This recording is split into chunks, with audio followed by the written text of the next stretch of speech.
O ministro da Justiça, José Eduardo Cardoso, afirmou no último domingo, dia que foi marcado pelas manifestações em quase todo o país, que nos próximos dias o governo vai anunciar um conjunto de medidas para combater a corrupção no país. E defendeu a necessidade de uma reforma política.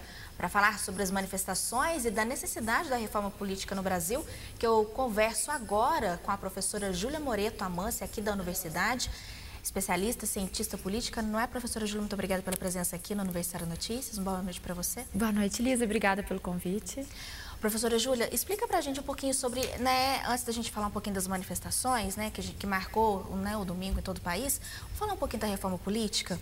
Como a gente estava conversando antes da entrevista, não há um projeto ainda. Há um início de discussão, mas ainda não há um projeto, mas é preciso discutir algumas, vamos dizer, algumas diretrizes para se montar um grande projeto de reforma política, não é isso? Sim, o que ocorre é que não existe formatado, não existe um consenso nem entre os partidos políticos e nem dentro da população e nem até mesmo entre os cientistas políticos sobre quais seriam os itens de uma reforma política. Sabe-se que é preciso discutir a questão do voto distrital, a questão do presidencialismo, se isso entra de novo em discussão ou não, embora isso já tenha sido matéria de um plebiscito, o financiamento de campanhas, que é um dos itens mais importantes, que precisa ser revisto, a questão da reeleição. Tem uma série de detalhes, e de outros elementos que entrariam na discussão da reforma política, que é preciso ter um debate maior da sociedade. Então, a sociedade precisa conhecer esses itens e precisa tomar posição em relação a eles, para que até mesmo os partidos políticos e os representantes consigam entender quais são os anseios. Porque qual é o risco? O risco é da gente deixar isso na mão, de alguns interesses ou de cada partido defender a reforma política ou os itens que lhes interessam mais e que convém mais, isso ficar ali simplesmente na mão do Congresso e do Senado e não refletir os anseios da sociedade. Nesse caso, entra a participação da população? Entraria a participação da população. Tem um grupo muito importante que já tem se mobilizado há algum tempo e no ano passado fez ali um plebiscito popular que vem propondo a realização de um plebiscito, que é uma consulta prévia da população sobre quais são os itens que a população considera que devam ser decididos na reforma política e qual é o conteúdo desses itens. O plebiscito é um mecanismo de consulta anterior, então a população vai informar quais são as diretrizes que quer que sejam contempladas, no caso, na reforma política. Logo depois da eleição, o presidente do Senado, Renan Calheiros, disse que o ideal seria fazer um referendo. O que é um referendo? O Senado e o Congresso Nacional decidem a reforma política e a população simplesmente vai dizer, depois que isso já está decidido, se aceita ou não aceita. Então, essa é a questão, primeiro, que a gente precisa debater, se a gente quer um plebiscito ou se a gente quer um referendo. A gente sabe que no plebiscito a gente consegue alimentar os nossos representantes dos nossos anseios, porque de outra forma a gente vai estar simplesmente aceitando ou rejeitando, mas não vai participar da discussão do conteúdo em si. Essa é a grande diferença que existe nesse caso. Então, isso é a primeira coisa que a gente tem que definir. Sobre a reforma política, queremos participar da definição do conteúdo ou deixaremos para o Congresso definir isso? E vivemos uma democracia, não é, professora? Acho importante a participação de toda a comunidade, de toda a sociedade brasileira, opinar aí nesse projeto de reforma política, que foi muito debatido também nas manifestações que a gente viu por todo o Brasil. Falaram em reforma política, pediram um impeachment, da presidente Dilma Rousseff.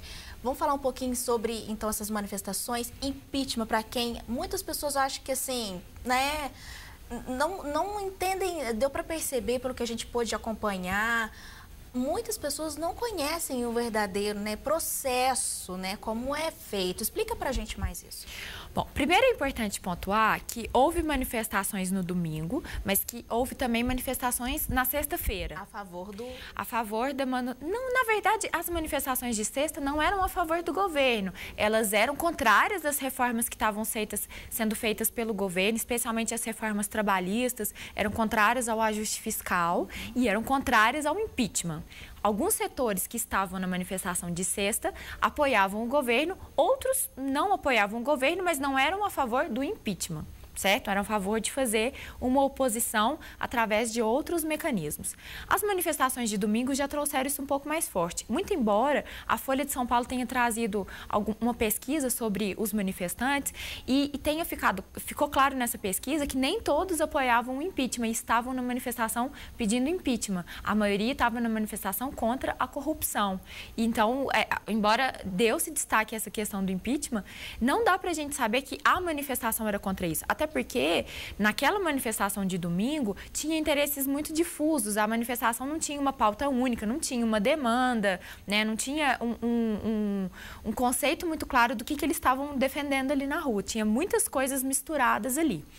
A respeito do impeachment, o que a gente sabe, é evidente que a pressão popular ela vai influenciar no processo político, ela deve influenciar, isso é absolutamente legítimo e deve ser resguardado numa democracia, né? Certeza. Que é, por enquanto, o nosso regime, né, vigente, que é a liberdade de manifestação, desde que resguardado o respeito às outras pessoas, às instituições, né, vigentes. A gente não pode esquecer desse aspecto do respeito, da questão ética, né? Quando a gente manifesta as nossas opiniões, isso... Sem ofender. Sem ofender. Qualquer pessoa que seja, isso serve para qualquer manifestação ou qualquer espaço que a gente conviva público. Mas o impeachment, ele não é um processo que acontece simplesmente pela pressão popular. Ele é um processo que depende da comprovação de alguma infração jurídica, de alguma infração legal. Ou seja, o presidente da República, para ela sofrer um processo de impeachment, primeiro, esse processo precisa ser acatado pelo judiciário, a gente precisa demonstrar. Houve uma infração de alguma lei, houve algum crime cometido pelo presidente que ele precise responder por esse crime perdendo o mandato. Certo? E isso tem uma série de trâmites, isso passa dentro das instituições judiciárias, né, do Supremo, enfim, de outras instituições que tenham que investigar, isso passa pelo Senado, isso passa pelo Congresso. Só que quando um presidente sofre um impeachment, as pessoas com um pouquinho mais de experiência de vida lembram do impeachment do Collor, que foi o impeachment que a gente sofreu mais recentemente, tem uma linha sucessória. Então, quando o presidente sofre um impeachment, o vice-presidente é que assume a presidência. Se o vice-presidente está impedido de assumir por alguma razão, até por ele sofrer também um impeachment, assume o presidente do Senado. Se o presidente do Senado também não puder assumir, assume o presidente da Câmara dos Deputados Federais. Se o presidente da Câmara dos Deputados Federais não puder assumir, assume o presidente do Supremo Tribunal Federal. E então tem uma linha sucessória, né, que tem que ser seguida e que tem que ser respeitada, porque ela é garantida na Constituição. A gente não pode alterar essas regras na medida do nosso desejo, mesmo que seja o desejo de 100% da população. Teria que ter um processo, então, de alteração da Constituição, que é alguma coisa um pouco mais complexa, inclusive. Muita gente também falou da volta da ditadura militar. Gostaria que você comentasse também para a gente, professora Júlia, um pouquinho, né, desse processo, né, que foi bastante doloroso, né, para o país.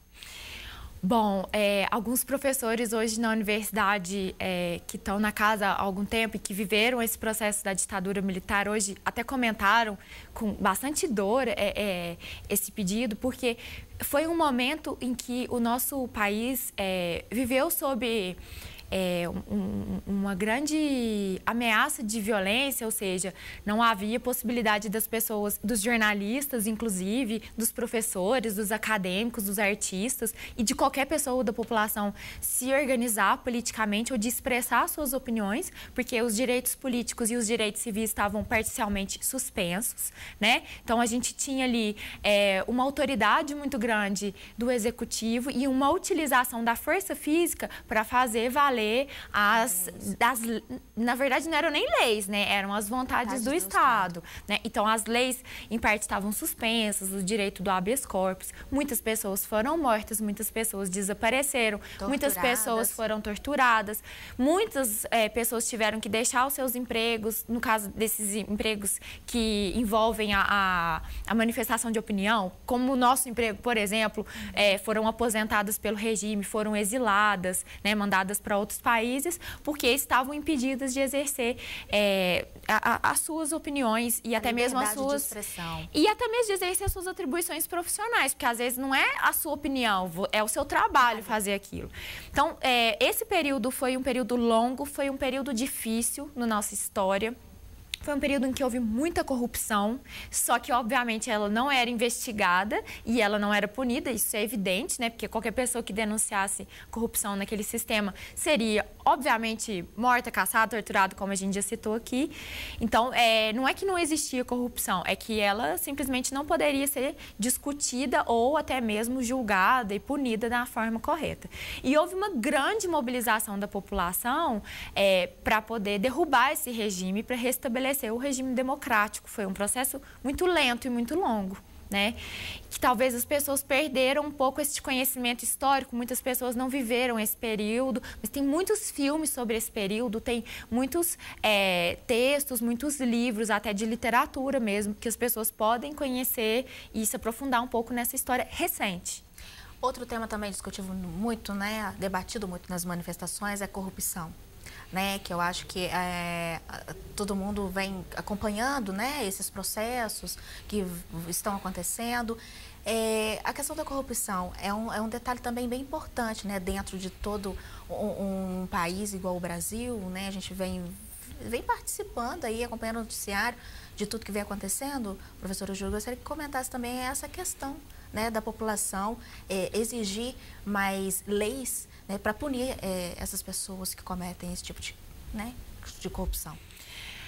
Bom, em primeiro lugar, não dá para a gente falar de combate à corrupção se a gente não falar de reforma política neste momento. Porque as leis que a gente tem para combater a corrupção, elas já existem e elas são boas leis, né?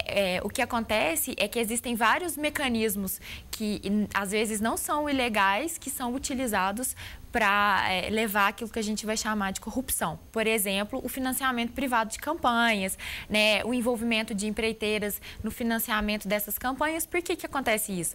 Elas são beneficiadas, elas estão fazendo, na verdade, um investimento para serem beneficiadas nas licitações. Isso em princípio, lícito, ou seja, isso não é ilegal, isso não é um crime. Se não for discutida essa questão de quem financia as campanhas políticas, esse problema ele vai ser, a gente não vai combater a causa dele, a gente vai combater alguns dos efeitos. Então, eu acho que esse é o primeiro ponto. Talvez não seja o caso de fazer mais leis, mas da gente conseguir aplicar as leis que a gente já tem e a gente atacar o foco, né, que é essa dimensão política mesmo e essa relação entre as empresas e o Estado, porque também a corrupção não está só no Estado, a corrupção não está em um partido ou em um indivíduo, a corrupção está dentro de um sistema que envolve principalmente o setor privado, que é quem vai colocar o dinheiro, ou seja, são os corruptores. Isso precisa ser olhado. E a corrupção também está no nosso cotidiano, né, Elisa? A corrupção está quando a gente fura a fila, brasileiro. Quando a gente fura a fila da URPA, quando a gente quer tirar proveito de outra pessoa, quando a gente, né, faz alguma coisa para se aproveitar de uma outra pessoa, ou de uma instituição pública, ou de uma instituição privada. O imposto de renda está chegando aí quando a gente só nega imposto. Enfim, isso é corrupção. De corrupção. São formas de corrupção. E a corrupção, ela está nesse sistema como um todo. Então, não vai adiantar a gente tirar um sujeito que está ali e colocar outro se a gente não resolver essas causas que são estruturais e também a gente fazer uma autoavaliação sobre nós e também sobre, como a gente sempre repete aqui, a forma como a gente está participando do Estado, né? Então, existem vários mecanismos de controle social, maneiras que as pessoas podem se envolver até mesmo nos seus municípios, nas instituições que elas atuam, até mesmo instituições privadas, para controlar essas contas, para saber onde que esse dinheiro está indo, como que ele está sendo aplicado. Investido. Isso tudo ajuda a reduzir a corrupção e ajuda muito. Então, não é só a gente pensar numa reforma que está distante, que é difícil, são coisas que a gente pode fazer no nosso dia a dia. Com certeza. Professora Júlia, muito obrigada pela sua presença aqui no Universitário Notícias, né, por debater com a gente esse assunto, né, de manifestação, de reforma política, de corrupção, que são assuntos polêmicos, né, e que a gente precisa realmente conversar bastante sobre isso. Muito obrigada, boa noite. Imagina, obrigada a vocês, boa noite. E nós ficamos por aqui, a gente volta a se encontrar amanhã, uma boa noite para você e até lá.